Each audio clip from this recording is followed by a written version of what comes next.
Friends, welcome to legal basic. आज का जो टॉपिक है information to the police and the power to investigate the case CrPC, यानी इसके अंदर जो हम टॉपिक कवर करने जा रहे हैं that is section 155, 156, 157, 158 and 159 CrPC 1973। बहुत इंपॉर्टेंट है। अच्छा फ्रेंड्स, शुरू करने से पहले मैं आपसे एक रिक्वेस्ट करूंगा कि मैंने जो इससे पिछले वाली जो वीडियो बनाई है ना, वो बनाई थी कंप्लेंट से एफआईआर से चार्जशीट तक का सफर। जब मैं वीडियो कंप्लीट कर लूंगा तो मैं उसके डिस्क्रिप्शन में आपको लिंक दे दूंगा। If it is possible at your and, आप एक बार उसको देख लीजिएगा। ठीक है, चलिए शुरू करते हैं।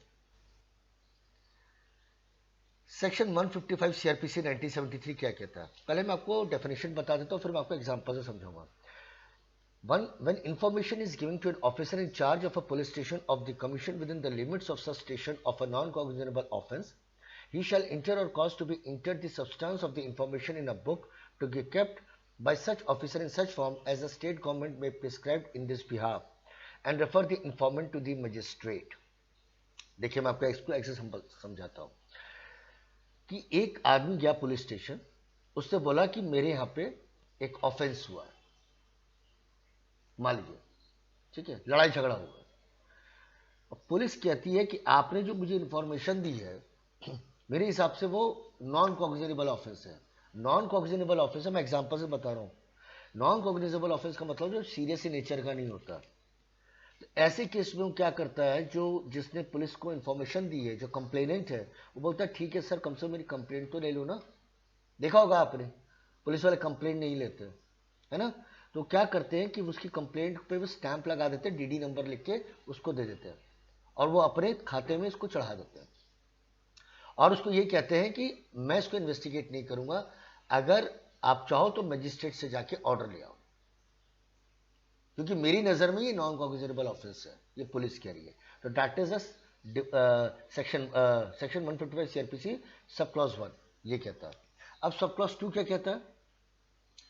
No police officer shall investigate a non-cognizable offence without the order of a magistrate having power to try such cases or commit the case of trial. अब पुलिस ऑफिसर को ये दिया गया कि नॉन कॉग्निजेबल ऑफेंस पे आप investigate नहीं करोगे, आप अपना टाइम वेस्ट नहीं करोगे, जो छोटे मोटे ऑफेंस होते हैं, बहुत छोटे मोटे। अब पुलिस की नजर में तो ये नॉन कॉग्निजेबल ऑफेंस है, ठीक है ना। तो एक जो कंप्लेनेंट है वो क्या करता है, मजिस्ट्रेट के पास जाता है, और अगर मजिस्ट्रेट पुलिस को कहती है कि नहीं आप इन्वेस्टिगेट कीजिए, तो मजिस्ट्रेट के ऑर्डर से फिर पुलिस जो है उस केस का वो इन्वेस्टिगेट करता है, उससे अदरवाइज वो नहीं करेगा बिल्कुल। ठीक है। सेक्शन सब क्लॉज 3 क्या कहता है? Any police officer receiving such order में exercise the same power in respect of the investigation except the power to arrest without warrant as an officer in charge of a police station में exercise देना cognizable case. कहने का मतलब है कि अगर मान लीजिए मजिस्ट्रेट से कंप्लेन ने ऑर्डर लिया कि इन्वेस्टिगेट कीजिए, तो पुलिस ऑफिसर जो एक्यूज्ड है उस केस पे, जो नॉन कॉग्निजेबल ऑफेंस है, उसको पुलिस स्टेशन बुलाता है तहकीकात करने के लिए, बट उसको अरेस्ट नहीं करेगा, उसको अरेस्ट नहीं करेगा वो। ठीक है, that is the sub clause 3। What is the Subclause 4. Where a case relates to two or more offences of which at least one is cognizable, the case shall be deemed to be a cognizable case, notwithstanding that the other offences are non-cognizable. जैसे मान लीजिए एक 307 का case है। 307 का मतलब होता है हाफ मर्डर। हाफ मर्डर, चाकू से मारने की कोशिश करी, उसको पेट पे इंजरी हो गई, गहरा घाव हो गया, ठीक है, कोई दुश्मनी थी। लेकिन 307 के साथ जो अदर धाराएं लगती हैं, उसमें से मान लीजिए एक धारा ऐसी है जो नॉन कॉग्निजेबल ऑफेंस है, तो पुलिस वाला ऐसे नहीं कि नहीं नॉन कॉग्निजेबल ऑफेंस बन गया तो हम काम नहीं करेंगे कॉग्निजेबल। कहने का मतलब है 307 itself is a cognizable offence, serious nature का। तो पुलिस को वहां पे नॉन कॉग्निजेबल ऑफेंस को ना देखे, कॉग्निजेबल ऑफेंस को देख के ही तहकीकात करनी होगी। वो प्रॉपर तरीके से एफआईआर करेगा, प्रॉपर तरीके से अरेस्ट करेगा। That is a sub clause 4। Clear आपको? चलते नेक्स्ट पे।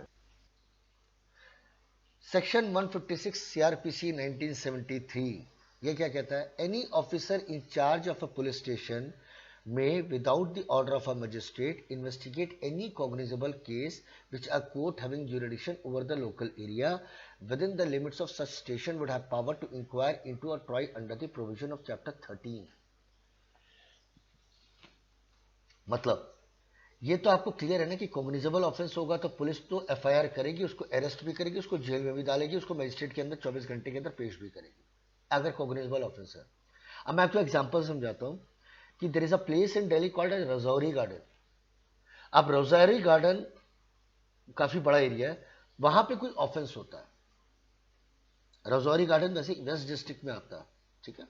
तो रजौरी गार्डन में कहीं ऑफेंस हुआ है, और वहां का जो लोकल जहां पे ऑफेंस हुआ उसका जो थाना जो होगा वो उसको तहकीकात करेगा। वो तहकीकात करेगा जिसका जुरिडिक्शन उस पर्टिकुलर मजिस्ट्रेट के अंदर आता हो। मान लीजिए रजौरी गार्डन में ऑफेंस हुआ, ठीक है, पुलिस ने जांच करी उसी के उसमें रजौरी गार्डन में, और उसने अपनी रिपोर्ट जमा करी द्वारका कोर्ट में जाके, जो कि उसका जुरिडिक्शन नहीं आता। तो कहने का मतलब है कि पुलिस ऑफिसर्स जो भी कॉग्निजेबल ऑफेंस को इन्वेस्टिगेट करेंगे वो अपने local area with in the limits को देख के ही ध्यान में रख के करेंगे।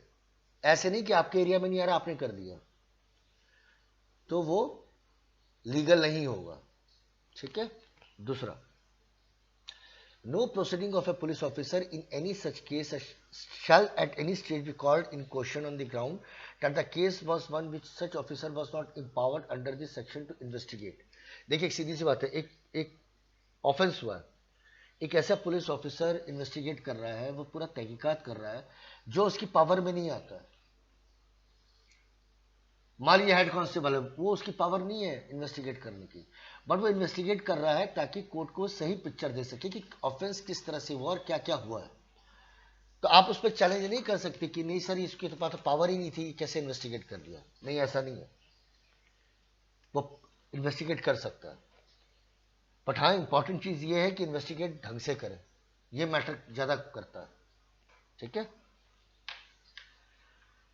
156 सीआरपीसी का ये जो सब क्लॉज 3 है ना, ये बहुत इंपॉर्टेंट है। ये देखिए, any magistrate empowered under section 190 में order such an investigation as above mention.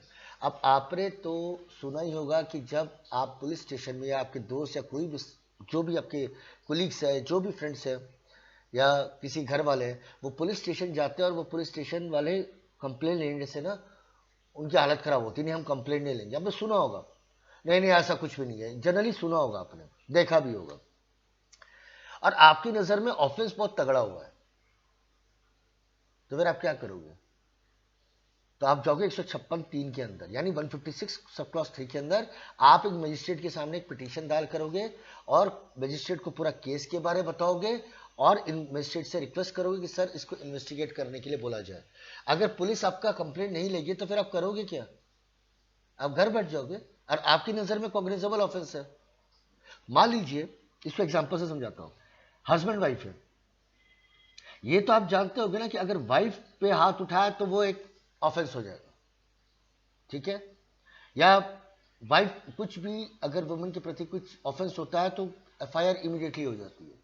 अब आप सोचो, एक घर पे एक हस्बैंड वाइफ है, वाइफ अपने हस्बैंड को मारा, बहुत अच्छे से मारा, नाखूनों से नोच दिया, नाक से खून निकाल दिया, मतलब हर जगह ही इंजरी हो गई उसकी। तो पुलिस वाले कहते कि नहीं नहीं तो लड़ाई झगड़ा का मामला है, हम नहीं एफआईआर करेंगे। अरे, उसका नाक से खून निकाल दिया, सीरियस इंजरी हो गई, मुंह में पूरा नाखूनों से मार दिया, और आप कह रहे हैं कि आप कंप्लेंट नहीं लोगे। पुलिस वाला कहता नहीं मैं नहीं लूंगा। तब ऐसे केस में आपको क्या करना पड़ेगा? आपको मजिस्ट्रेट के पास जाना पड़ेगा, दैट इज 156 सब क्लॉज 3। देखिए, जो लोग ऐसा सोचते हैं ना कि पुलिस वाले नहीं कर सकते, तो कोर्ट क्या करिए, कोर्ट के पास पावर अच्छी खासी होती है। बट हाँ, अगर आप एक ढंग का वकील हायर करें तो, ये मैं आपको बार बार कह रहा हूं, higher a good quality lawyers, आपका काम अच्छा होगा और बहुत अच्छा होगा। खैर, मैं ज़्यादा टॉपिक पे नहीं जाऊंगा इस पर। तो 156 सीआरपीसी सब क्लॉज 3 ये कहता है कि अगर पुलिस वाले नहीं लेते कंप्लेंट, आप मजिस्ट्रेट के पास जा सकते हो। That is a sub clause 3, बहुत इंपॉर्टेंट है ये। चलते नेक्स्ट में, 157 सीआरपीसी 1973। देखो ब्रदर, ये मैंने ना आपको एग्जाम्पल से समझा रहा हूं, ठीक है। शुरू करते हैं। ये बेसिकली बताता है 157 इन्वेस्टिगेशन का प्रोसीजर क्या है, ठीक है। अब आप देखो, राइट हैंड साइड पे क्या है, कंप्लेनिंग, लेफ्ट हैंड साइड पे क्या है, पुलिस। कंप्लेनेंट जाता है पुलिस के पास क्या करने, एक कंप्लेंट दाखिल करने, ठीक है। उसके बाद क्या होता है, उसके बाद एज यूजुअल जो मैं इतनी देर समझा रहा था, पुलिस वालों बोलता है उसको कंप्लेंट को, अरे नहीं नहीं ये तो नॉन कॉग्निजेबल ऑफेंस है, सीरियस इन नेचर का नहीं है, मैं क्या कर सकता हूं इसमें। तो फिर क्या होगा उसके आगे। अब देखिए, अगर पुलिस को लगता है नॉन कॉग्निजेबल ऑफेंस है, तो जो एसएचओ है पुलिस का ना, वो साफ मना कर देते कि मैं प्रोसीडिंग को will not dispute for proceeding, मैं इन आगे नहीं बढ़ूंगा इस केस में अगर नॉन कॉग्निजेबल ऑफेंस है, क्योंकि उनको लगता है कोई ग्राउंड ही नहीं है इन्वेस्टिगेट करने का। ये कंप्लेंट को इन्फॉर्म करते हैं, ये 157 प्रोसीजर इन्वेस्टिगेशन का। अगर नॉन कॉग्निजेबल ऑफेंस है तो पुलिस वाले मना कर देते हैं, पुलिस वाले मना कर देते हैं, स्टेशन हाउस ऑफिसर जो है, एसएचओ जो होता है वो भी मना कर देता है, वो अपनी किसी टीम को भी बोलने से मना कर देता है कि आप इन्वेस्टिगेट करो केस को लेके, और कंप्लेंट को इन्फॉर्म कर देती है, ये मैंने आपकी कंप्लेंट ले ली है, लेकिन आप मजिस्ट्रेट के पास जाओ, वहां पे बात करो, फिर हमसे हमें ऑर्डर ला के दो। ये प्रोसीजर है इन्वेस्टिगेशन का। लेकिन अगर ये कॉग्निजेबल ऑफेंस होता तो क्या होता, तो एफआईआर होती, एक्यूज को अरेस्ट करते, मजिस्ट्रेट के सामने पेश करते, फिर आगे इन्वेस्टिगेट करते ये केस को। तो ये है 157 सीआरपीसी 1973 जो प्रोसीजर बता रहा है इन्वेस्टिगेशन का, ठीक है। नेक्स्ट पे चलते हैं।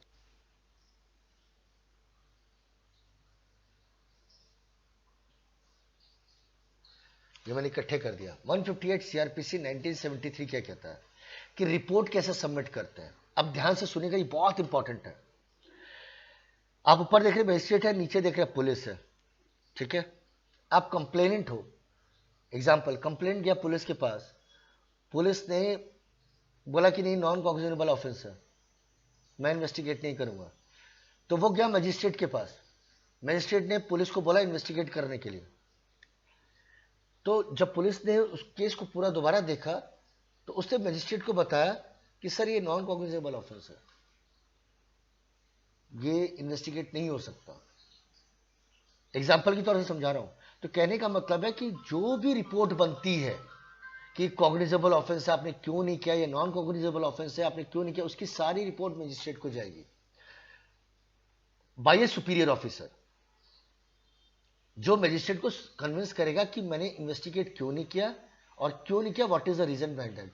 एक्चुअली उसको बोलते हैं एक्शन टेकन रिपोर्ट, एटीआर कहते हैं उसको, कि कंप्लेंट डालने के बाद पुलिस ने इन्वेस्टिगेट किया तो नहीं किया, किया तो क्या किया, क्या आपने कंप्लेनेंट को इन्फॉर्म किया। तो दैट इज अ 158 सीआरपीसी। अब उसके नीचे आप देखोगे सेक्शन 159 सीआरपीसी 1973 लिखा हुआ मैंने, उसमें क्या लिखा हुआ, power to hold investigation or such magistrate on receiving such report or made direct an investigation or if you think fits at one proceed or dispute any magistrate. जब ये रिपोर्ट सबमिट कर देते पुलिस वाले magistrate को, तो magistrate के हाथ में पावर होती है, या तो उसको इंक्वायरी इन्वेस्टिगेशन को होल्ड करा दे, ठीक है, या फिर उसको डायरेक्ट करे कि आप इन्वेस्टिगेट करो। अगर इन्वेस्टिगेट होगा तो फिर एक्यूज को बुलाया जाएगा, बस उसको अरेस्ट नहीं करेगी, लेकिन पूरी प्रॉपर रिपोर्ट बनेगी। तो दैट इज 159 सीआरपीसी 1973। ये बहुत इंपॉर्टेंट टॉपिक था फ्रेंड्स, और ये इसलिए इंपॉर्टेंट है क्योंकि जनरली हम देखते हैं पुलिस वाले जाते हैं और आप पुलिस पे कंप्लेंट करने जाते हो, पुलिस वाले कंप्लेंट लेते ही नहीं है। तो ऐसे केसेस में आप क्या करोगे, तो ये प्रोसेस है। तो ऐसा नहीं है कि अगर पुलिस वाले नहीं लेंगे तो आप 156(3) के अंदर आप मजिस्ट्रेट से अप्रोच कर सकते हो, पिटीशन दाखिल कर सकते, ठीक है। तो that is all about this study about कि इन्वेस्टिगेशन का प्रोसेस क्या होता है। आई एम श्योर गाइस आपको मेरा वीडियो पसंद आया होगा। Wishing you the luck, good bye.